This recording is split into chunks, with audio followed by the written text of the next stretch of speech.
한예연 책 모임. 오늘은 요거 김진호 선생님 성서와 동성애 책인데 요거 얇습니다. 그죠?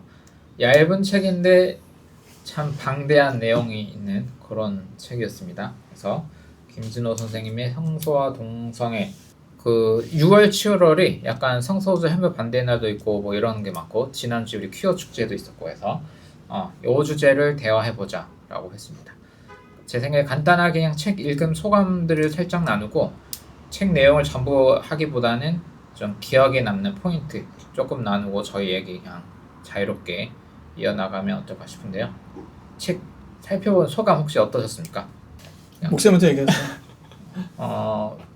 제가 이게 추천을 했잖아요, 책을.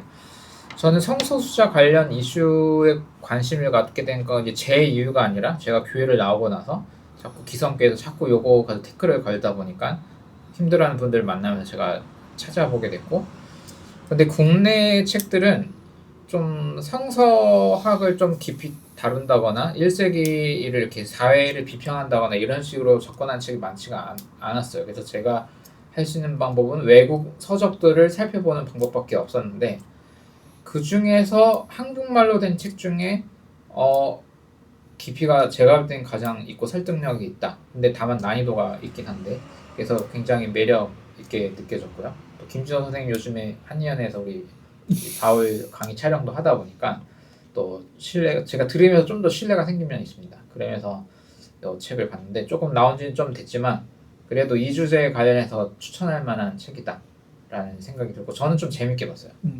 그리고 꼭 이 책은 성소수자 동성애 문제뿐만 아니라 그냥 성경 해석이 뭘까, 그리고 현대 신학, 민중 신학, 그리고 김진호 선생님 입장 탈식민주의적 해석이 뭘까, 막 이런 거를 고민해 보는데 괜찮은 소재 같았어요. 예, 성소자라는 그 주제를 가지고 왔지만 성경 해석에 관해서.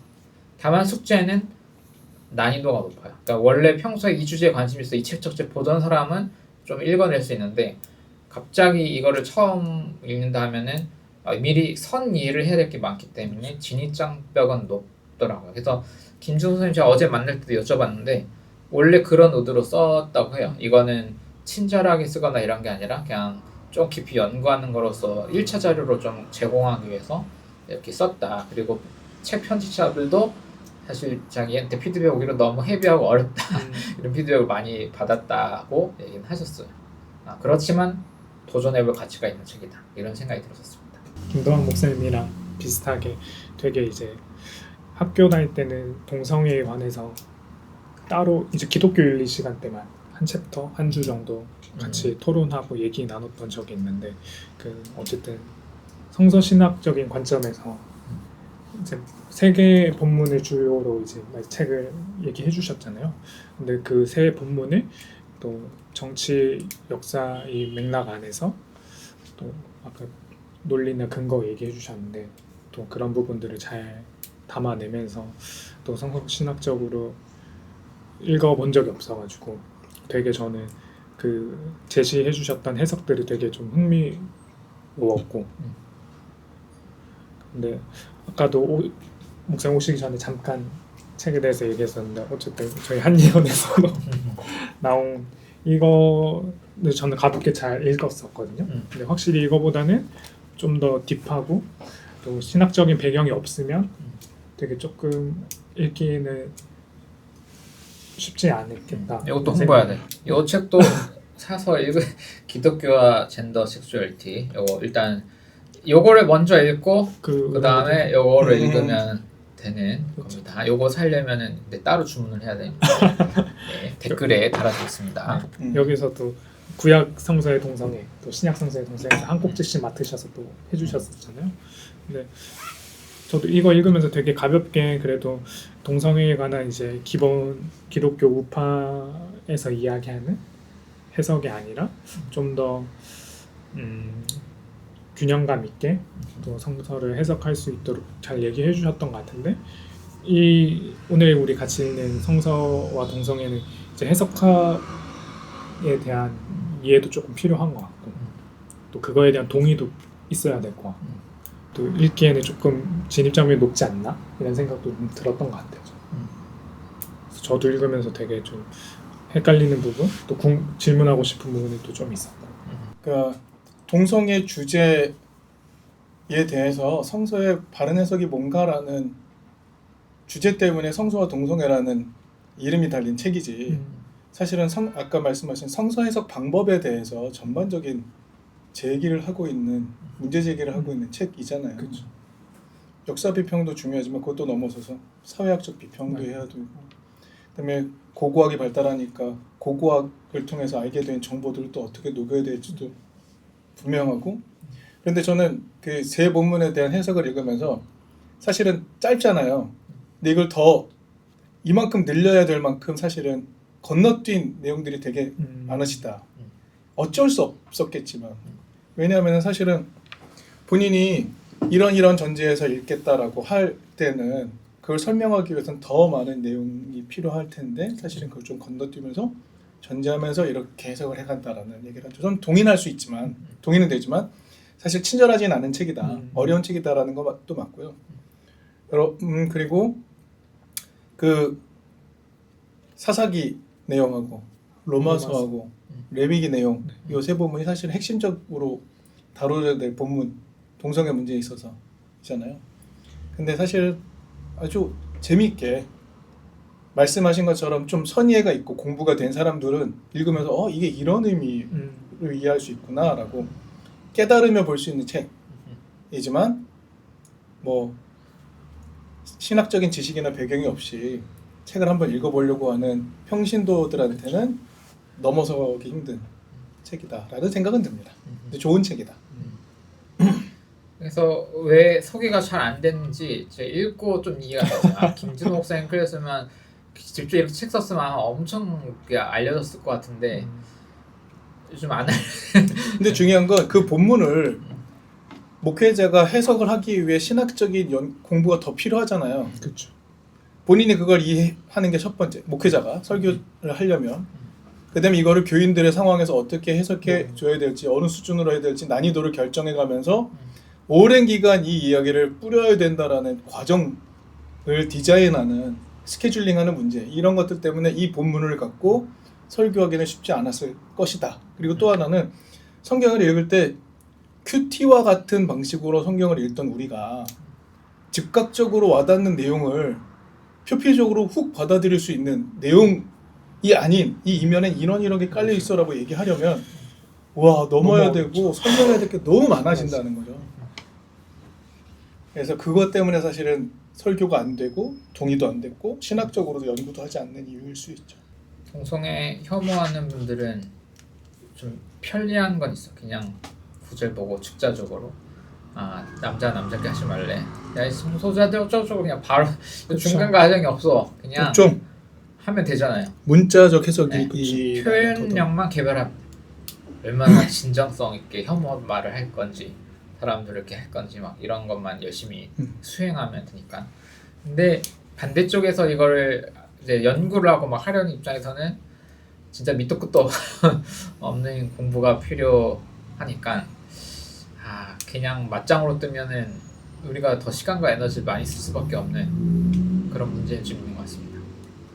근데 왜 동성애가 이렇게 가장 중요한 이슈, 동성애가 기독교를 전복시키는데 가장 최전선에 있는 이슈로 받아들이게 됐는지, 그것도 필요하다는 생각이 좀 듭니다. 네. 그거에 대한 이야기가 책의 뒷부분에는 방공, 그렇죠. 그래서 동성애로 넘어간 과정 얘기가 나오잖아요. 살짝 소개해 주면 짧게 기억나는 곳이.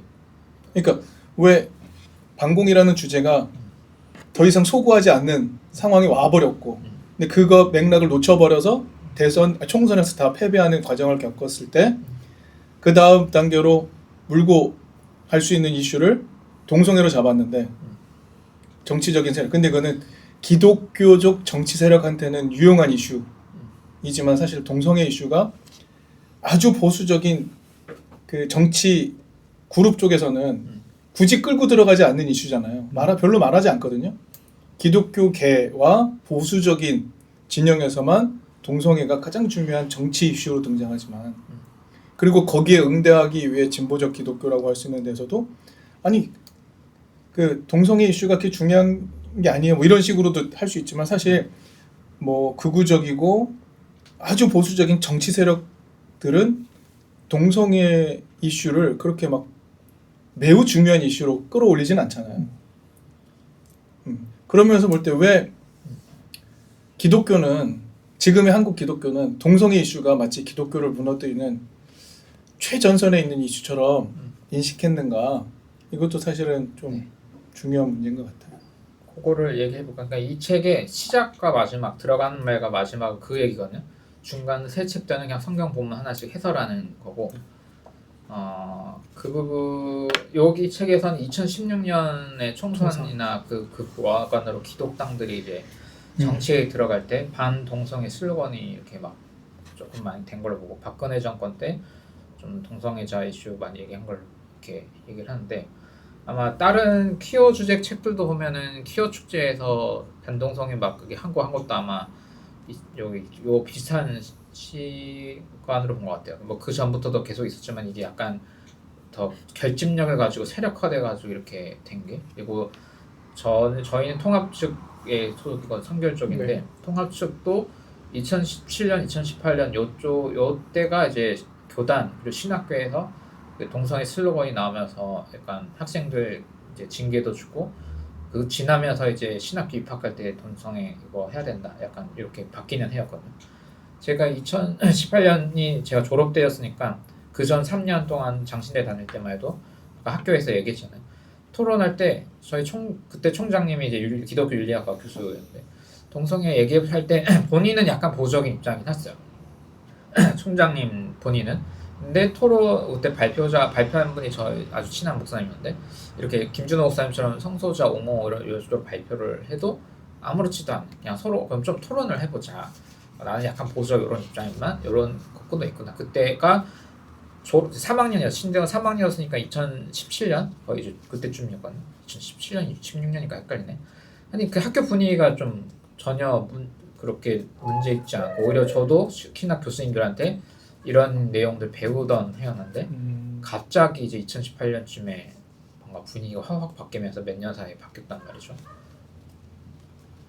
저희 교단은 제가 경험한 걸로는 그 세습 문제가 들어갈 때 이제 학생들이 세습 반대 시위 막 할 때 저쪽에서 일부러 반동성애 집회 학교 앞에 세팅해 놓고 막 이런 일들이 많았어가지고, 약간 그런 교회의 이슈를 한쪽으로 쏠리게 만드는 정치 도구로 사용된 게 있었죠. 그래서 제가 일할 때도 기성교회 좀 규모 있는 교회에서 일할 때도 청년 그 일할 때 성소자 얘기할 때 그 3년 4년 동안 아무 문제가 없었어요. 오히려 목사님들도 그 주례할 때 성소자 주례 어떻게 해야 되지 막 이런 토론하고 막 했는데, 갑자기 분위기가 2018년쯤에 이렇게 되니까 이제 그런 얘기를 함부로 했다가는 교회 아웃되는 분위기로 갑자기 바뀌게 됐었죠. 약간 동성애 친화적인 이야기를 하면 네. 그 교단과 신학교의 분위기에 따라서 이게 확 바뀌고, 그때가 2018년에 총회에서도 아예 그렇게 해가지고 교회 그 포스터가 이렇게 붙이기 시작했어요. 동성애, 마술, 요가 다 이단 사이비 어쩌고저쩌고 하면 안 되는 거, 이런 식으로. 저도 이제 저는 서울신대니까 제가 17년도에 이제 복학을 했거든요. 학부 이제 군대 마치고, 그때 이제 좀 이런 이슈들이 좀 논의가 되고 이런 얘기들을 좀 같이 나눴던 것 같고, 교회 현장에서는 되게 그때부터 그 김지연 약사 강의를 엄청 돌아다니셨던 것 같아요. 그래서 저희 교회도 한번 왔었는데, 제가 청년부 사역할 때 저희 교회 동성애 분이 오셨거든요. 그래서 교육자 한 분이 이제 전체 교육자 회의 때 담임 목사한테 이제 보고를 했어요. 동성애 친구가 왔는데 어떻게 좀 해야 될지 잘 모르겠다. 그래서 담임 목사한테 이제 고견을 구했죠. 근데 이제 담임 목사님이 들으시더니 그 다다음 주인가 김지연 약사를 불러가지고 청년부 예배 때 막 그 주장하신 얘기를 엄청 하신 거죠. 그래서 근데 그때 청년부 분위기도 되게 좀 너무 발언들이 세고 좀 약간 혐오 조장하는 얘기들이 많다 보니까 듣다가 막 몇몇 청년들이 나갔어요. 그래가지고 그 나가는 걸 이제 담임 목사님들이 보셨죠. 그러면서 조금은 조심하시는 것 같더라고요. 이 책에서도 그 후발 대형 교회 목사님 되게 이제 성도들의 그런 소비 성향 그런 분위기를 살피는 것처럼 담임 목사님도 좀 거기서 이제 한 발 좀 물러가시더라고요. 청년부한테는. 그런데 저희 교역자 회의 안에는 동성애 굉장히 계속 이제 부정적으로 얘기하시고. 근데 아까 반공 얘기하셨는데 딱 저희 세대한테는 이 동성애 너 반대에 찬성해 이게 약간 진보냐 보수냐 가르는 그 아직 질문이 된 것 같아가지고 좀 불편하기도 하고 그런 분위기인 것 같아요. 그 2017년 뭐 그때쯤에 갑자기 그런 이슈가 많아졌다는 네. 거죠. 그래서 수업 때도 교수님들이 이제 그런 거 가지고 좀 토론도 하고 또 챕터도 있었고 기독교 윤리나 이제 다른 문제. 그때가 한창 또 그 이슬람 제주도 그래가지고 이슬람 포비아랑 동성애 포비아 뭐 이런 거 같이 얘기했던 게 기억이 나요.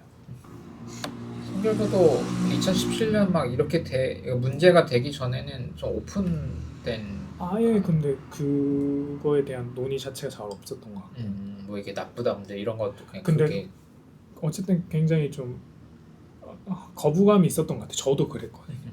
저도 신학교 들어갈 때는 약간 그랬어요. 왜냐면 그런 컨텐츠가 많아서 기독교 네. 그렇게 또 유튜브든 들어왔고. 뭐든. 네. 저는 그랬는데 신학교 갔더니 아니구나라고 바뀌어서 나온 케이스거든요. 그리고 교회에서 어쨌든 목사님들이 동성애 관련 얘기하면서 이제 서구 교회들의 그런 이야기들, 서구 사회의 이야기들 막 하면서 이제 동성애가 제3의 성으로 인정이 되고 뭐 이런 것들 그러면서 되게 좀 공격적으로 많이 얘기를 하셨다 보니까 저도 기본적으로 그런 선입견이나 편견을 가지고 있었던 것 같아요. 동성애 저희 학교 때 한창 얘기했던 게 이게 어쨌든 선천적이냐 후천적이냐 그래가지고 선천적이면 하나님이 그 동성애를 허락한 건데 그거에 절대 그럴 수 없다. 다 후천적이고 질병이다. 막 이런 식으로 얘기를 많이 나눴던 것 같아요. 학교나 교회 안에서도. 그게 아니라는 게 밝혀졌음에도 여전히 그렇죠. 안 믿어버리는 거니까. 그냥 교회가 어쨌든 자기 주장을 강화하고 또 계속 조장하기 위해서 그런 정보만 계속 얘기를 하고 강단에서 또 이러다 보니까 청년들도 자연스럽게 좀 동성애에 대한 거부감도 큰 것 같고 또 큐어 축제에 대한 이미지도 되게 좀 지저분하다 이런 이미지로 계속 심어졌던 것 같아요. 그래서 그거에 관심 없는 사람들은 동성애에서 깊이 알아보거나 이렇게 하진 않고 직접적인 그런 자기 삶의 바운더리 안에서 동성애 친구나 뭐 가족이 있는 게 아니면 그런 인식으로만 생각했던 것 같아요. 근데 저는 또 책에서도 통계 살짝 얘기하면서 교회 안에서도 동성애에 대한 반대가 인권 문제가 아니라 하더라도 좀 부정적인 인식이 크잖아요. 최근에 또 뉴스엔조이에서 또 그런 통계 한 개 낸 것 같던데 기사를 한번 본 것 같은데 한 70% 이상이 계속 동성애에 대한 부정적인 교회 내. 네. 근데 저는 사회 전체적으로는 또 궁금하더라고요. 교회가 아닌 다른 사람들도 어느 정도의 좀 동성애에 대해서 긍정적인지 부정적인지 그 기사 본 것 같은 기억이 나는데 거기서는 그 비교했던 것 같은데요. 기독교 네. 사회에서 그 퀴어에 대해서 갖고 있는 그러니까 불호 이거로 불었는지 괜찮다 아니다로 불었는지 모르겠지만 뭐 성소수자 문제에 대해서 긍정적이라고 해야 될까요? 그 포션이 교회보다는 훨씬 높죠. 그렇죠. 교회보다는 훨씬 높죠. 교회 자체가 극도로 사실은. 그래서 저는 왜 동성애 문제를 그렇게 포비아라고 표현할 정도로 왜 두려워하는가의 문제에 대한 관심이 좀 있었거든요. 그걸 왜 두려워하고 있는 거죠? 그러니까 어떤 목사님은 이렇게 말하는 거예요. 일단 그 얘기를 하는 사람들은 그게 죄라면 그 죄는 자기가 절대로 범하지 않을 죄이기 때문에 더 신랄하게 공격한다 이런 표현을 한 거예요. 뭐 그것도 맞는 말인 것 같아요. 근데 정작 자기의 가족이나 지인 중에 그런 존재가 딱 등장했을 때 말문이 막혀버리게 되잖아요. 그렇죠. 그런 경우가 많잖아요.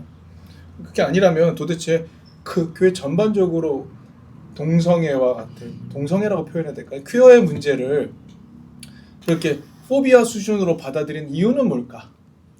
약간 성경의 권위가 무너진다고 생각하는 것 같아요. 그런가요? 동성애를 이제 받아들이면 기존 저희 어렸을 때부터 그랬어요. 배워왔던 성경에 대한 입장이나 해석 안에서 동성애를 받아들일 수 없는 것 같아요. 그래서 하나님께서 세우신 진리가 무너진다? 그러니까 저 같은 경우에는 전 이제 대학생 때 기독교를 할 때 저희 교회가 그랬다는 건 아닌데 그 신학이 부딪히는 문제, 그러니까 여기서는 굉장히 신학책이잖아요. 이거는 문제가 창조론 문제예요. 창조과학 문제. 그러니까 제가 신학교 들어가고 청소년부 1할 때까지 해도 진화론 이런 문제. 그냥 그걸 설명하다 보니까 신학을 안 할 수가 없잖아요. 네. 근데 이제 성소자가 이거 이슈가 문제는 아니에요. 왜냐하면 워낙 구절이 짧아가지고. 근데 이제 창조 문제인데 애들 진화로 학교에서 배우고 모두가 직면한 문제다 보니까 이제 이걸 수용하면 그야말로 기존의 모든 설교와 신학의 그렇죠. 원조를 다 깨우치. 사실 그거는 되게 큰 이슈가 될 만하거든요. 근데 성소자 보통은 특히 교회 다니는 사람들은 성소수자 친구분이 없을 확률이 좀 높긴 하잖아요. 그러니까 직접적 문제가 아닌 건데 제가 볼 때는 아까 2017년 18년 그때 인공적으로 이 주제가 들어갔다는 느낌이 좀 드는 거예요.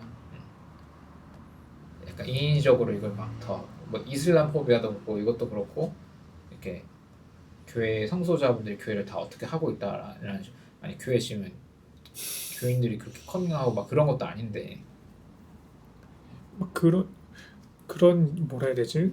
이야기들이 많았던 게 이제 차별금지법 관련해서도 이제 그런 얘기가 하면 이제 성경 이야기를 제대로 하지 못한다. 그래서 그런 얘기하면 잡혀간다. 종교 탄압이 막 이런 식의 주장들을 계속 하고 있잖아요.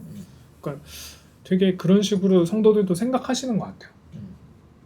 교육이 된 거죠. 동성애에 대해서 되게 거부감이 크고 그래서 이런 우리가 오늘 함께 본 성서와 동성애 이런 해석 것도 되게 동성애를 그냥 옹호하기 위해서 자의적으로 해석한 걸로 생각을 하는 것 같아요.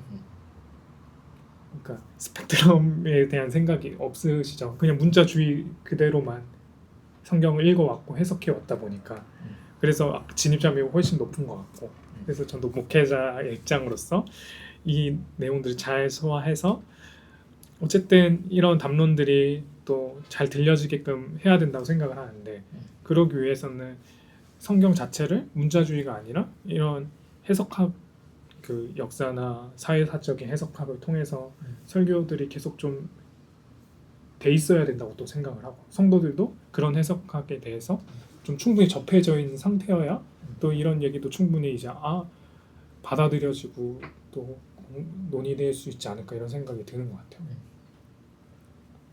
아까 학습이 돼 있다고 했잖아요. 네. 저는 그게 저한테는 제일 넘어서기 힘든 장벽처럼 느껴지는 거예요. 서울신대인가요? 네. 그 유신진화론 얘기했던 교수님 누구였죠? 박영식 교수님. 그 교수님 자기 의견을 이렇게 적으면서 사실은 학교를 다시 들어가잖아요. 그렇죠. 거기도 못 넘어섰단 말이죠. 사실은. 창조과학적인 이 성서 해석이 얼마나 유치한지에 대해서도 넘어서지 못하고 있다. 근데 많이 넘어섰다. 그러나 여전히 교회 주 구성원이라고 할 수 있는 기독교인들은 그거 안 받아들이려고 한다. 소통이 안 되는 거예요. 그러니까 기존의 교회에 셋업이 되어 있는 사람들에게 진화론의 문제가 아니라 창조론을 어떻게 이해하고 어떻게 하는 게 더 좋아요라고 얘기해 줄 수 있는 사람도 없을 뿐더러 여기는 너무 강고해. 변할 생각이 전혀 없어. 성소수자 문제도 마찬가지. 얘기해 줄 사람도 없어. 이 사람들을 각성시켜서 일로 끌어가는 게 필요한가라는 생각이 드는 거죠. 오히려 기독교가 원래 가지고 있는 이 넓은 이 신학적인 어떤 깊이 있는 생각들을 같이 나눌 다른 대상을 찾아야 되는 건 아닌가라는 생각이 든다는 거죠. 미국에서도 지금 사실은 진화론 공부 안 하고 대학 온 애들 되게 많다고 하잖아요. 창조론만 믿고 대학까지 와가지고 대학에 일반 와서 학교 네 미국에서 그래서 미국에서 그 자체적으로 이제 비판적으로 자기 문화를 얘기할 때 미국 사람들 무식하다는 얘기 하잖아요. 뭐 이건 곁다리 얘기지만 사실 미국이 그 트럼프를 뽑을 때의 굉장히 중요한 이슈 중에 하나가 제가 알기로는 가르치려 드는 지성인들에 대한 서민들의 반감이라고 저는 제가 이해하는 스펙트럼이 있거든요. 가르치려 그래서 금기시되는 표현 자체가 가르치려 드는 태도. 워크도 있었나요? 어떤 PC라든가 이런 용어들은 설명이 막 필요하잖아. 이게 옳은 거야, 저게 옳은 거야. 이런 것들에 대해서 질려버렸다는 거죠. 그거는 이제 제 해석이 아니라 미국 내에서의 그런 정치학자들의 해석이기도 한데 그런 식이 돼버리면 설명해야 될 게 너무 많아지고 이거 아니야라고 싸워야 되고 그게 아니라 우리가 갖고 있는 우리가 깨달은 바를 함께 나눠서 이런 넓은 하나님 이런 넓은 신앙의 세계가 있어요라고 소개할 다른 대상이 필요한 건 아닌가라는 생각을 하게 된다는 거죠. 다른 대상 누구? 그러니까 교회 밖에. 그러니까 제가 얘기할 때는 지금 이것도 허들이 높다고 할 때 기존의 교인들이 여기로 넘어서게 하는 허들도 되게 높은 것과 그렇죠. 동시에 이 얘기 원래 성경은 이런 얘기를 해요라고 얘기할 때 하기 위해서 교회 신학적인 기독교적인 배경이 전혀 없는 사람한테 이 얘기를 꺼낼 수 있을까도 생각이 할 때 힘들 수 있겠다 생각이 드는 거예요. 네. 근데 필요는 한데 그럼 이 이야기의 주 대상이 누구냐라는 생각이 드는 거죠. 이 이야기를 꺼내서 주 대상이 누구냐 궁금한데요. 고민하는 기독교인일 수밖에 없지 않을까요? 왜냐면 비종교인들은 목사님을 얼마나 만날지 모르겠지만 관심 없어요. 네. 제 성서가 생각도 뭐라고 그래요. 얘기하죠. 근데 고민하는 네. 기독교인이라고 할 때 그러니까 교회에서 나온 사람들밖에 타겟이 안 되는 거예요. 그렇죠. 그러니까 그 사람들과 더불어 이야기를 꺼내는 게 먼저인 거 생각이 들어요. 그럼 그거를 그런 깨달음을 가지고 살아가는 삶의 모습이 보여야 교회 밖의 사람들도 관심을 끄는 뭐 이런 뭐랄까요 타임 테이블이 나올 것 같아요. 말씀하신 대로 저 동의해요. 이거 문제의식을 가진 사람들을 각성시키는 게 필요하죠. 그런 용도로는 매우 당연히 좋은 책, 여전히 허들은 높은. 그러니까 요걸 토대로 이런 내용이 이게 뭐 100% 담았다는 건 아니지만 여기 있는데 이게 교양의 컨텐츠로 있으면서도 신앙이 가능한 어떤 커뮤니티들이 있어야 그러면 요 교회라는 게 꼭 그 반동성애하고 막 혐오만 하는 것이 아니구나. 그럼 이 교회도 가볼까? 라고 선택할 수 있어야 되는데 여기 조금 쉽지가 않죠. 그러니까 요거를 만약에 이제 목사님이 알던 청년들에게 그 성소자 꼭 주제가 아니어도 그냥 약간 그 꼭 그 성소 혐오나 이런 친구 아니야. 그냥 궁금한. 근데 기성교회에서 지금까지 배워왔어. 이게 이 책을 선물한다고 하면 걸리는 점들이 좀 있을 것 같지 않아요? 그렇죠. 많죠. 혹시 떠오르는 게 혹시 뭐 어떤 게 있어요? 어떤 책의 내용에 네. 대해서 뭐 꼭 내용이든 뭐든 간에 이 책 한번 읽어봐라고 추천을 할 때 그래도 공부하는 것도 좋아하고 하긴 하는데 배경이 예를 들어 성결교에서 쭉 교회를 다닌 친구라고 하면 난이도의 문제가 아니라 이제 부딪히는 게 있을 거 아니에요.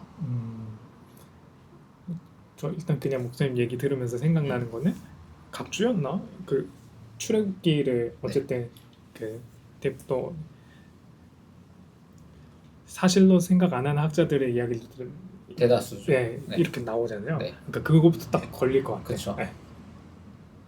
그럼 제가 그걸 좀 넘어서게 됐던 여러 경험 중에 하나는 뭐였냐면 그러니까 계몽주의 공부하면서 계몽주의가 사실은 공격적이고 쉽게 말해서 이제 호전적인 그게 보이는 이유는 저는 이렇게 생각하거든요. 팩트이냐?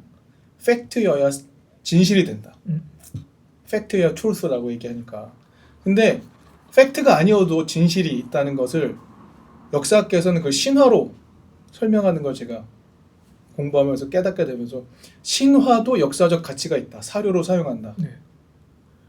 신화가 역사 안에 포함된다라는 그런 컨셉을 딱 다시 생각하고 난 다음에는 성경이 갖고 있는 그림 자체가 이야기하고자 하는 게 무엇이냐가 중요하지. 알짬이 무엇이 이게 팩트야. 예수가 무릎 위를 걸은 게 팩트야. 그렇기 때문에 트루스야. 이게 아니라 그 의미가 뭔가를 알게 되는 그렇게 해석하게 되는 그런 전환의 과정 이게 굉장히 중요한 명제였던 것 같아요. 그러니까 팩트야 트루스라는 계몽주의적인 생각을 넘어서게 되는 아니야 팩트가 아니라 스토리여도 이거는 진리가 될 수 있고 그렇죠. 신화 속에도 목사님은 있고 소화가 좀 된 거 아니에요? 저도 근데 이 방금 목사 얘기해주신 이 관점을 대학원 때 이제 수업 통해서 배웠거든요. 근데 그러니까 이게 어쨌든 작업이 돼 있는 상태여야 또 받아들일 수 있을 것 같아서. 그러니까요. 그 중간 과정이 필요한 게 그러니까 저희 신학을 전공하는 문제가 아니라 그냥 일반 교인은 자기 전공들은 다 있는데 교회에서 이걸 즉자적 해석으로 오랫동안 배워나 봐요. 야, 모세 할아버지 그려봐, 막 노아 그려봐, 출애굽 얼마나 웅장했을까, 애니메이션 보고 막 맞아요. 그렇게만 그 다음 단계 그러니까. 어른스러운 공부를 안 하고 그 상태로 수십 년을 살았는데 이제 본격적으로 시작을 해볼까? 사실 출애굽기 솔직히 말할게 대부분의 신학자들은 그걸 팩트로 보진 않지라고 딱 들으면 이게 그 감정적 문제로 인해서 그렇게 말하는 순간 신앙이 너무 없어 보이기도 하고 또 자기가 평생 배워왔던 것에 대한 배신감도 들고 자기가 있던 모든 네트워크들이 다 거짓되는 사람들 그걸로 모든 게 부정당하면서 그 모세 할아버지 그리라고 아기 때 그 한 유치부 그때 전도사님 내가 복수를 어떻게 하지 이것부터 막 모든 게 엉클어지잖아요. 그러니까 그 과정이 좀 그 중간 단계가 없다는 문제. 근데 그걸 해야만 비평을 하면서 우리가 성경을 문자로 보는 게 아니라 해석이라는 걸 해내가면서 이걸 소화할 수 있는 단계로 가야 되는데 그게 좀 어렵다는 거죠. 근데 저도 어쨌든 대학원 때 그렇게 수업을 듣고 이제 계속 그런 훈련이 되어야 이제 좀 받아들여지고 그런 분리 성경의 내용을 또 꼭 사실이 아니어도 우리가 진리로 받아들일 수 있는 것들이 좀 된다고 생각. 그 과정이 너무 어려운 것 같아요. 어렵죠. 그러니까 저는 일반 성도님들도 그게 그러니까 시간이 많이 필요한 것 같아서 어떻게 도와줄 수 있을까? 그러니까 목회자나 신학자가 기본적으로 이게 문자주의에 대한 문제의식을 일단은 가져야만 하잖아요. 그렇죠. 왜 문자주의로 갈 수밖에 없었는지 기독교가 얼마나 변증 능력이 없었는지를 솔직하게 고백하고 그러니까 어쨌든 세속학문과 싸워서 이기는 것도 아니야. 그냥 개무시하는 거죠. 이건 성경은 무조건 맞아. 이렇게 해버린 채로 오랫동안 지내오면서 그 안에서 이렇게 굳어져 버린 것들을 사실 인정하고 아 그게 아니었네. 성경을 문자적으로 읽으면 안 되네. 여기까지가 가야만 그 다음 단계로 갈 수 있는 거잖아요. 근데 그것까지 넘어간 목회자가 많지 않아 보인다. 근데 문제의식은 뭐 신학교 다니면서 배웠는데 교회 내에서 그 다 필요 없어. 이런 식으로 해버리고 그리고 교회가 줄 수 있는 기능, 교회가 줄 수 있는 사람들한테 줄 수 있는 순기능 중에 막 따뜻함, 보살핌, 사랑 이런 것들이 주가 되다 보니까 그것만 있으면 되는 거지. 사실은 그걸 주는 사람들이 문자주의적 성경을 해석해. 아 그게 맞는 거겠지. 왜 나에게 따뜻하게 하는 사람? 뭐 이단도 마찬가지잖아. 신천지도. 그렇죠. 그렇게 해주는 사람이 말하는데 맞는 거겠지. 그러니까 기능 우리가 갖고 있는 컨텐츠를 소개하는 바는 없고 사실은 뭐 사람들한테 필요한 걸 공급해주는 걸 교회 기능으로 삼았다. 뭐 이런 문제들도 분명히 있겠죠. 근데 격가지로 가면 저도 문자적으로도 신앙생활 오래 했었으니까 따뜻함과 케어와 이게 모임을 형성하는 힘이긴 해. 그러니까 당연하죠. 만약 그거 없이 이것만 저는 사실 또 여기 빠져갖고 신학만 좀 저거 했잖아요. 해봤잖아요 몇 년. 또 모이면 안 되더라고. 그러니까 해보니까 그럼요. 요런 내용과 그 따뜻함과 케어 이게 어떻게 합칠 수 있느냐가 이제 관건인 거죠. 이걸 보면서 왔는데 모세 출애굽기 진짜라고 이게 바보예요? 말하면 이렇게 한다. 이거를 지금 동성소자로 지금 이해한다고 지금 너무 멍청하신 거 아니에요? 막 이렇게 가면 또 안 되고 이거를 근데 교회라는 장에서 오래 순수하게 있었던 경우에는 당연히 그렇게 굉장히 오래 체화됐다는 거를 이제 품어주면서도 하지만 그게 신학적으로 또 윤리적으로 우리가 어떻게 해야 되는지를 다시 한 좀 친절함과 따뜻함과 뭐 이런 커뮤니티가 필요한 거. 그래서 그 지점에서 저는 영성이 매우 중요한 키워드로 떠오를 거라 생각하거든요. 영성이.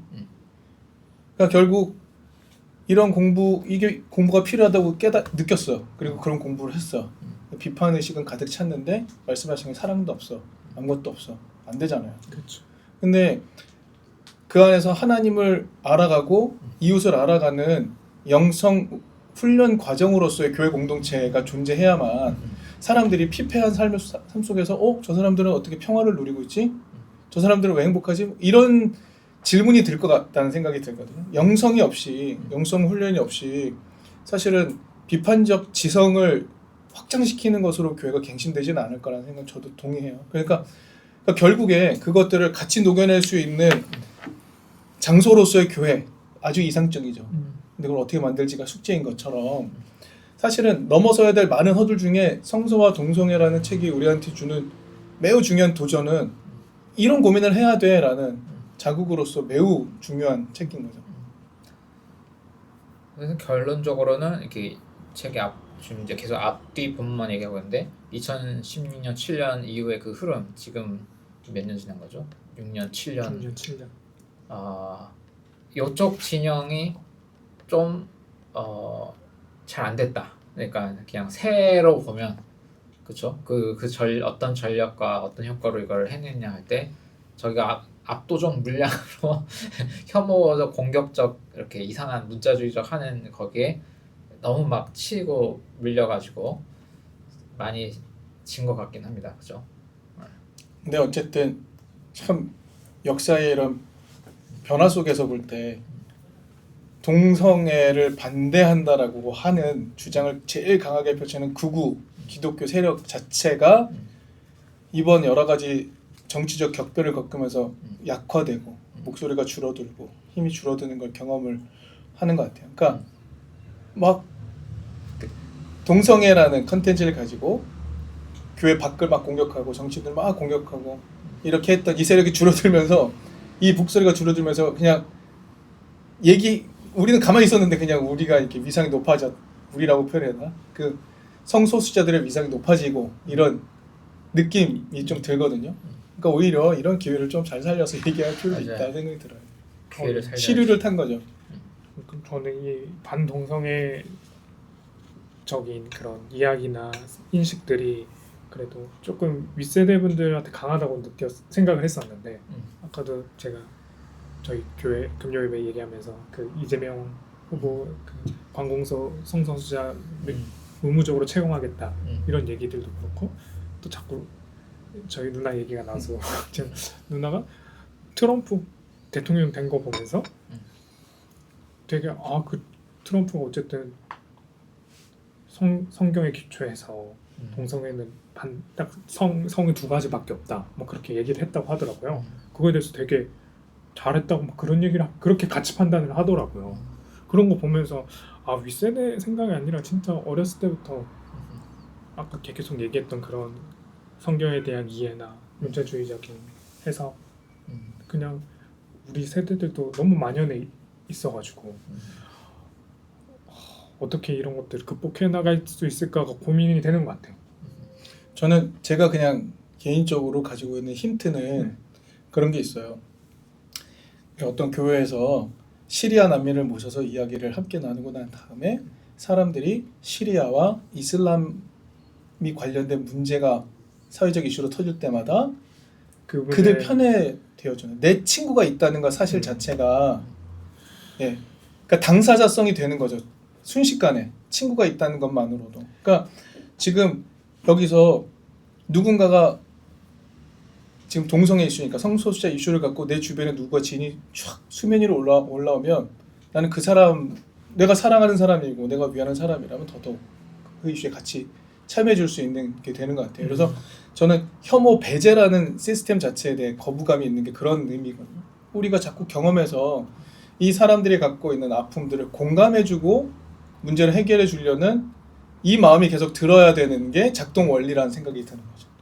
그럼 그런 점에서 이 책에서도 들어가는 말에서 그 한 장로님 기도 얘기하면서 그 기도 한 다음에도 동성애에서 흔히 이제 계몽된 바뀐 사람 간증시키고 막 한 것도 그런 작용이 있겠네요. 근데 그런 거 보면 교회 안에서 그렇게 계속 활용했던 것 같긴 해요. 더 동성애자들에 대한 혐오나 배제를 강화하기 위해서 우리 모임 안에 더 못 들어오게 만들고 계속 그렇게 했던 것 같고. 저도 그 성소자 분들과 교회를 함께 하면서 이제 좀 더 마음이 더 가게 되긴 하는데, 근데 제가 기독교인이 되고 나서 신학교에 가기 전까지 약간 반동성애적 가치관을 갖게 된 이유는 그런 컨텐츠가 너무 많았거든요. 제가 교회에서는 오히려 안 그랬어요. 근데 제가 인터넷이나 책이나 이런 걸 이제 기독교를 더 알고 싶어서 찾아볼 때 그런 컨텐츠가 좀 많았던 거예요. 그러니까 그게 내면화 됐거든요. 그러니까 기독교 쪽 들어갈 때 예를 들어 목사가 99명은 반동성애하고 반동성애에 침묵하고 있고 한 명만 이렇게 김진호 목사님처럼 다른 얘기를 하고 있어. 비율이 지금 뭐 여러분 체감이 몇 대 몇인지 잘 모르겠어요. 그러면 그냥 보통의 시민이 딱 갔을 때 아 기독교는 반동성애 맞구나 이렇게 생각할 수밖에 없는 묻어졌죠. 거죠. 아 근데 만약에 여기서 어떤 정치인이 이런 얘기를 하면 아 그러면 친기독교겠구나 이렇게 쉽게 되잖아요. 근데 만약에 갔는데 막 50대 50이다. 목사들도 종교인들도 이주주의에 대해서 반반 막 해요. 아 그럼 아 이건 약간 유보해야 되는 거나 꼭 반반 아니어도 막 7대 3이야. 70명은 반동성애 막 죽어라 한 30명은 이거 절대 같이 해야 돼 막 이랬으면 아 약간 이쪽 같지만 조금 조심해 나도 조금 고민해 이럴 수 있는 거거든요. 근데 이 토대가 좀 필요한 거잖아요.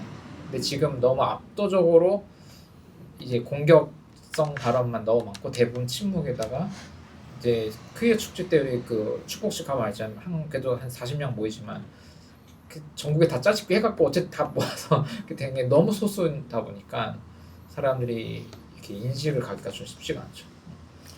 어쨌든 이슈를 만들기 위해서 뭐 중요한 이벤트도 필요하죠. 사건 하나 사건이 사람들 충격 주는 사건이 하나 딱 터져서 그 사건 때문에 사람들이 쭉 모이게 되는 어떤 이유 이런 것들이 있잖아요. 역사적 흐름을 바꾸는 사건이 필요할 수도 있겠다는 생각이 들고요. 그러니까 우리는 저거 아니에요 이거예요라고 말하는 프레임 싸움에서 저는 이미 졌다고 늘 생각하거든요. 저거 아니에요라고 말하는 순간 그러니까 이거예요라고 우리 컨텐츠를 그냥 만들어서 할 수 있는 사람들이 하나씩 둘씩 붙어서 그러니까 거기랑은 일단은 아니 저기가 아니에요라고 말하는 순간 우리가 이야기 설명해야 된 토대는 저기가 되는 거잖아요. 그게 아니라 아예 밖으로 자꾸 저는 그런 생각을 하게 되는 부분이 있다. 그러니까 그게 많아져야 된다. 왜냐하면 지금 개신교 제도권은 안 될 뿐더러 이렇게 비판하려고 하는 건 아닌데 퀴어 축제 때 김근조 목사님 같이 만났지만 니에미아라는 정말 개혁적인 그런 단 그룹조차도 여기에 퀴어 프렌들리한 목소리를 공식적으로 낼 수가 없거든요. 지금 한의원인가 더 작잖아요. 우리 엄청 작은 거야. 요거 내지만 그러면 이 목소리를 낼 수 있는 그룹 단체가 몇 개 되냐면 너무 특히 목사들 그룹에서 그러니까 그래서 작은 그룹에다 목소리를 내고 그 목사 개인이 괜찮은 사람은 이렇게 글을 쓰든 영상을 찍든 뭘 하든 어쨌든 생산량을 이제는 좀 늘려가는 게 SNS에 화 좀 그만 내고 제 생각에 그거 아무 의미가 없잖아요. 그래서 사실 한예연이 교단화라는 생각을 했을 때의 그림이 그런 거잖아요. 이런 얘기를 같이 할 수 있는 공동체적 토대를 만드는 거잖아요. 교단적, 법적, 행정적 토대를 만들어. 저는 중요하다 생각하거든요. 근데 그것을 쉽게 말해서 이렇게 짐을 지고 드라이브를 걸 사람이 필요하다는 것도 있고요. 뭐 영향력 있는 사람이 등장하는 것도 좋겠죠. 아니면 그냥 순식간에 사람들이 쭉 모이는 게 필요하다고 생각이 들고요. 근데 한예연에서 기본적인 컨셉은 그것이 교회적 차원으로 목회자 차원이 아니라 교회적 차원으로 여기 같이 같은 고민하는 사람들이 모이는 이렇게 모이자가 그림인데 문제는 그런 교회 자체가 적다는 거죠. 근데 이 교회를 하나를 일구기 위해서 목회자 깊은 고민을 하는 목회자 하나가 갈려서 여기 하나를 만들어야 되는데 그렇게 하도록 토대가 되어주는 것도 필요하고 그 교회가 셋업이 될 때까지 이 교회가 또다시 모여서 한의원 안에서 그런 같이 고민하는 사람이 더 붙을 수 있게 그리고 이게 한국의 보수적인 교회를 오히려 7대 3이 됐든 뭐 6대 2가 6대 4가 됐든 그 정도까지 끌어올릴 수 있는 여기까지는 가야 되는 게 먼 길이죠 사실은.